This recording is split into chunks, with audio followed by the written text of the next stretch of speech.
That celery stump may grow new leaves, but it will not rebuild the full bunch you bought at the store. And that carrot top may turn green without ever making another carrot. Many kitchen scrap videos show growth, then let you assume it means a second harvest.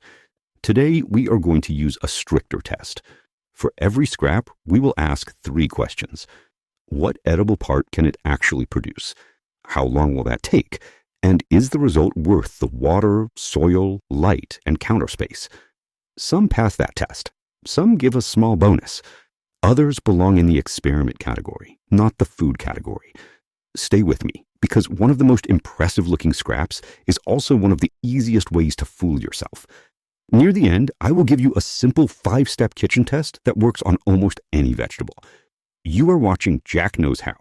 Let us separate real regrowth from a green illusion. First, we need one basic rule. A plant can grow a new leaf without rebuilding the part you ate. The green leaves on a carrot top are not a new carrot. The leaves on a beet top are not a new beet. They are real growth, and they may even be edible, but they are a different harvest. The second rule is about water. A shallow dish of water can wake up roots, but plain water is not a complete growing system. The plant first spends stored energy from the old tissue. For longer growth, most successful scraps need soil, nutrients, light, oxygen around the roots, and space. Do not drown the entire base. Keep only the root end or bottom portion in shallow water. Change the water regularly. If it becomes cloudy, slimy, or smells bad, the experiment is moving toward rot, not harvest. This gives us 3 categories. Worth it gives a useful edible return. Limited gives a smaller or different harvest. Experiment may be fun, but it is not a practical shortcut to food. Now, let us start with the easiest winner. Green onions are usually worth it. Save 1 or 2 inches of the white base with the roots attached. Stand the roots in a small amount of clean water and place them in bright light. New green growth can appear quickly. You can cut that growth and use it in the kitchen. Do not leave the onions crowded in one glass forever. After roots strengthen, move them into potting mix or a garden bed. Leeks can respond in a similar way when the basal plate and roots are intact. The return is usually tender green growth, not a brand new supermarket-sized leek. Here is the limit. Every cutting removes leaf area. With weak light and no nutrition, each round may become thinner. Regrow forever is a slogan, not a biological guarantee. Harvest above the growing point, keep the roots healthy, and judge the plant by the quality of the next leaves. If the base is firm, pale, and clean, try it. If it is soft, brown, or sour smelling, compost it. Green onion earns a place in the worth it group because the part it regrows is the same part most of us actually want to eat. Lettuce needs a more careful answer.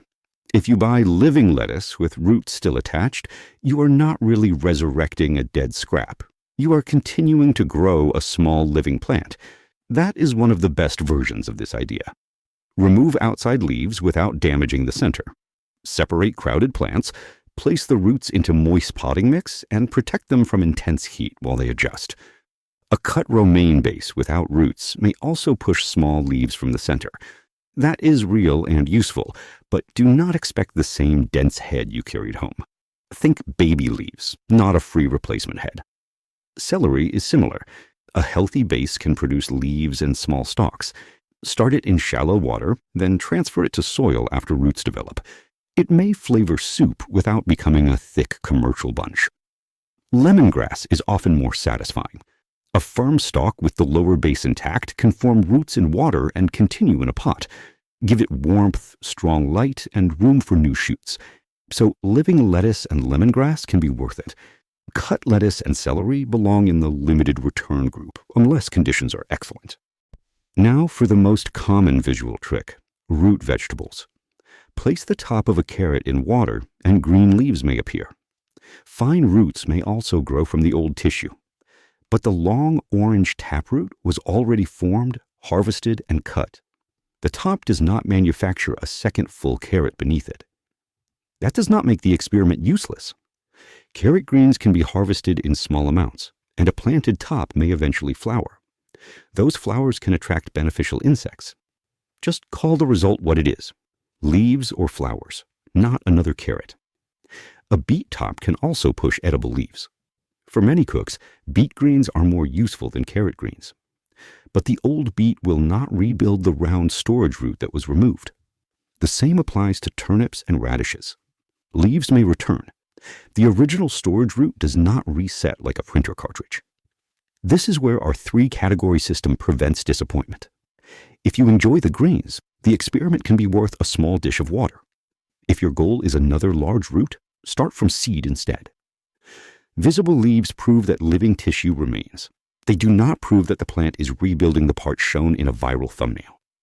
Sprouted onions, garlic, shallots, and ginger are different because they contain living buds and stored energy. If an onion or shallot is firm and begins producing green shoots, you can plant it and harvest some of the greens.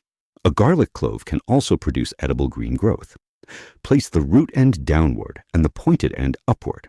Do not expect a perfect new bulb in a glass. Bulb formation depends on variety, day length, season, and growing conditions. Count the greens as the quick harvest. Ginger is a rhizome. Plant a firm piece with healthy buds in a wide container of well-drained mix. Keep it warm. This is a planting project, not a 7-day countertop trick. Reject pieces that are deeply shriveled, moldy, or soft. A living bud cannot rescue rotting tissue. These scraps are useful because you are starting with a storage organ designed to support new shoots. But stored energy is only the beginning. Once leaves open, light and healthy roots must support the next stage. Onion and garlic greens can be worth it. Ginger is worth it when you have warmth, patience, and enough container space. Sprouted potatoes look like obvious winners, but they need a safety warning. The eyes on a potato are buds. Plant a healthy tuber or a properly cut seed piece, and those buds can produce stems and eventually new tubers. So yes, the biology works. Potatoes can carry viruses and other diseases between generations. Grocery potatoes were sold for eating, not certified as clean planting stock. For a serious garden crop, certified disease-free seed potatoes are the safer choice. If you decide to experiment with a grocery potato, keep it away from your main potato bed. Never plant a rotten or heavily damaged tuber, and do not pretend the risk is zero. Never eat green potato tissue or the sprouts. Light can cause greening, and sprouted or green potatoes may contain elevated glycoalkaloids.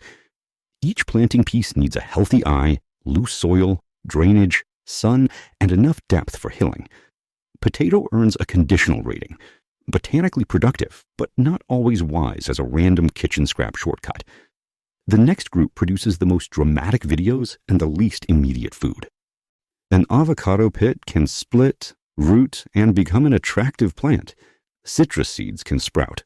Mango seeds can grow. Apple seeds can become trees. But a seed is a new genetic individual. An apple seed does not copy the apple you ate. Its future fruit may look and taste different. Commercial fruit trees are commonly grafted, so growers can preserve a known variety and control important traits. Time is the second problem. A seed-grown apple tree may need many years before it bears. Citrus and avocado seedlings can also take years, and a cool climate may turn them into indoor foliage plants rather than fruiting trees. Seed-grown kiwi adds another complication. Plants may be male or female. A suitable named plant or rooted cutting is a more direct route. Seeds from store-bought cucumber, squash, melon, or pepper can also be unpredictable. The fruit may have been harvested before the seed matured, the variety may be a hybrid, or the next generation may not match the parent. Grow these seeds if you enjoy the experiment. Label the pot and observe what happens. Just do not count a sprouting seed as proof of cheap fruit. For food production, buy the right seed, cutting, grafted tree, or transplant. So how long should you keep a scrap before deciding it failed? Look for progress, not just survival. Healthy new roots are usually pale and firm. Healthy shoots are upright and continue changing. A base that sits unchanged while the water clouds is not waiting for inspiration. Remove a scrap if it develops mold, a sour smell, black soft tissue, or spreading slime. Do not move questionable material beside food. Use a clean container. Keep only the bottom portion in water. Refresh the water every few days and move suitable plants into soil once roots develop. Then give the experiment a purpose. Green onion, harvest the green leaves. Living lettuce, continue a rooted plant and pick young leaves. Celery, grow leaves and small stalks for flavor. Carrot or beet-top, harvest greens, not a replacement root. Avocado or citrus seed, grow a houseplant and accept the long wait. And remember the option that viral videos rarely mention: compost. If a scrap has no useful growing point, compost can convert it into material that improves an entire bed. Sometimes the most productive way to regrow a vegetable is to return the remains to the soil and plant a fresh seed. Here is the 5-step test I promised. First, identify the plant part. Is it a seed, a root, a stem base, a bulb, a rhizome, or a piece with an active growing point?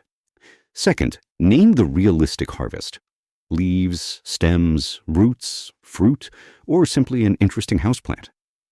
Third, check the condition. Use firm, clean tissue. Reject mold, slime, bad odor, and deep rot. Fourth, choose the next environment. Shallow water may begin the process, but soil, nutrients, light, warmth, and drainage usually decide whether growth continues. Fifth, set a stopping rule. If the scrap is deteriorating or producing nothing useful, compost it and use the space for something better. My easiest starting recommendation is green onion. My best value choice is rooted living lettuce. My most honest limited experiment is a carrot top, and my favorite long-term curiosity is an avocado pit, as long as nobody promises you free avocados next month. Now tell me in the comments, which kitchen scrap have you tried? And did it produce actual food or only a few hopeful leaves? If this video saved you from a useless jar of cloudy water, subscribe to Jack Knows How. We test the promise, respect how plants really grow, and keep the methods that earn their place in the garden.